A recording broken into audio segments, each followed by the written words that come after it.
রাসূলুল্লাহ সাল্লাল্লাহু আলাইহি সাল্লামের কাছে এক লোক এসে বলে বলে ইয়া রাসূলুল্লাহ, আমি খুব দরিদ্র, কিভাবে আমার অবস্থা সচ্ছল হবে? আল্লাহ রাসূল বলেন, তুমি যখন বাহিরে তনে নিজ বাসায় ফিরে আসবে, তখন ঘরের লোকজনদেরকে সালাম দেবে, আর দাঁড়িয়ে ঘরের ভিতরে ঢুকে দাঁড়িয়ে 3 বার সূরা ইখলাস শরীফ, আসসালামু আলাইকুম ওয়া রাহমাতুল্লাহ।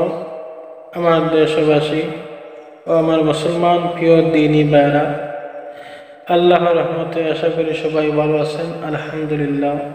প্রিয় বন্ধুগণ, আজ আমি এমন এক আমলের কথা আপনাদেরকে মেসেজ দিয়ে যাব, যে আমলটি করলে আপনি সহজে বড়লোক হয়ে যাবেন।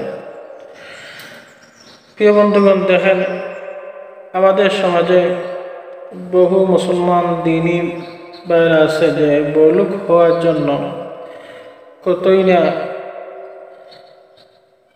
খারাপ কাজ করিতে থাকে। যেমন কেউ কেউ টাকা সুদেও লাগায়, আবার কেউ কেউ গরিবের সম্পদ আত্মসাৎ করে বড়লোক হওয়ার জন্য। আমার প্রিয় বন্ধুগণ, দেখেন, এত কিছু করার কি দরকার আছে?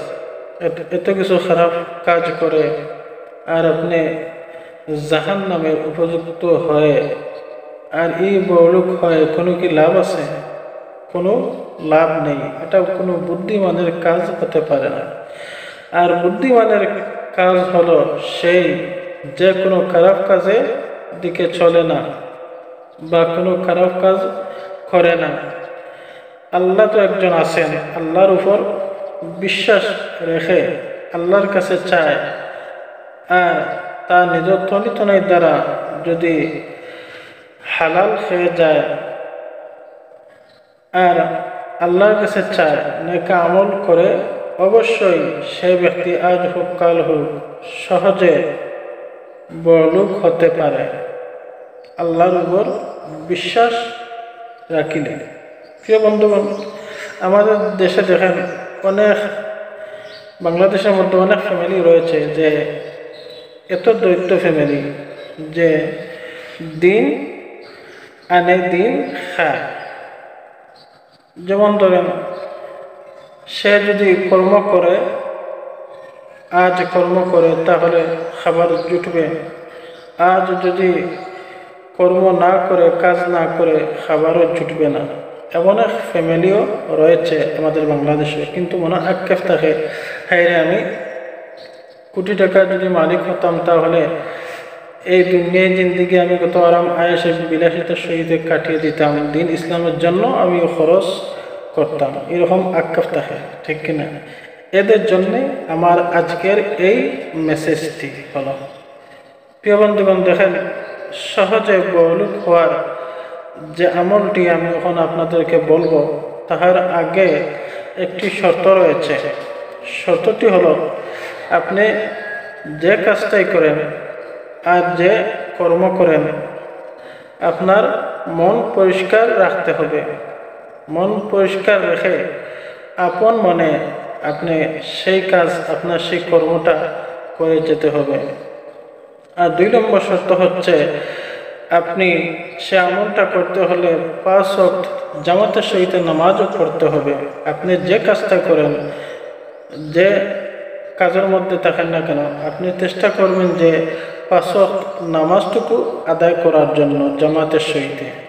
যদি এই 5 ওয়াক্ত জামাতের সহিত আপনি যদি নামাজ আদায় করে আপনার মন ফ্রেশ রেখে যদি আপনার কাজ করে যান আর সে আমলটুকু যদি করেন, ইনশাল্লাহ অল্প দিনের ভিতরে আপনার অবস্থা সচ্ছল হয়ে যাবে।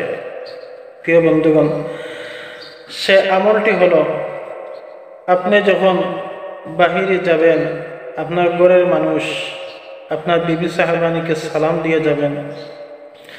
আবার যখন ফিরে আপনার নিজ বাসায় আসবেন, বাসায় ঢোকার আগে আপনার ঘরের মানুষকে, ঘরের লোকজনদেরকে আপনি সালাম দিবেন। ঘরে পা ঢুকেই আপনি দাঁড়িয়ে 3 বার সূরা ইখলাস শরীফ, কুল হুয়াল্লাহ শরীফ পাঠ করবেন, বিশ্ব নবীজির শানে কয়েকবার দুরূদ শরীফ পাঠ করবেন। ইনশাআল্লাহ এই আমল যদি জারি রাখতে পারেন, দেখবেন অল্প কিছুদিনের ভিতরে আপনার অবস্থা সচ্ছল হয়ে যাবে। রাসূলুল্লাহ সাল্লাল্লাহু আলাইহি ওয়াসাল্লামের কাছে এক লোক এসে বলে, ইয়া রাসূলুল্লাহ, আমি খুব দরিদ্র, কিভাবে আমার অবস্থা সচ্ছল হবে? আল্লাহ রাসূল বলেন, তুমি যখন বাহিরে তনে নিজ বাসায় ফিরে আসবে, তখন ঘরের লোকজনদেরকে সালাম দেবে, আর দাঁড়িয়ে ঘরের ভিতরে ঢুকে দাঁড়িয়ে 3 বার সূরা ইখলাস শরীফ পাঠ করবে, দুরূদ শরীফ পাঠ করবে। দেখবে অল্প কিছুদিনের ভিতরে তোমার অবস্থা সচ্ছল হয়ে যাবে। সুবহানাল্লাহি ওয়া বিহামদিহি।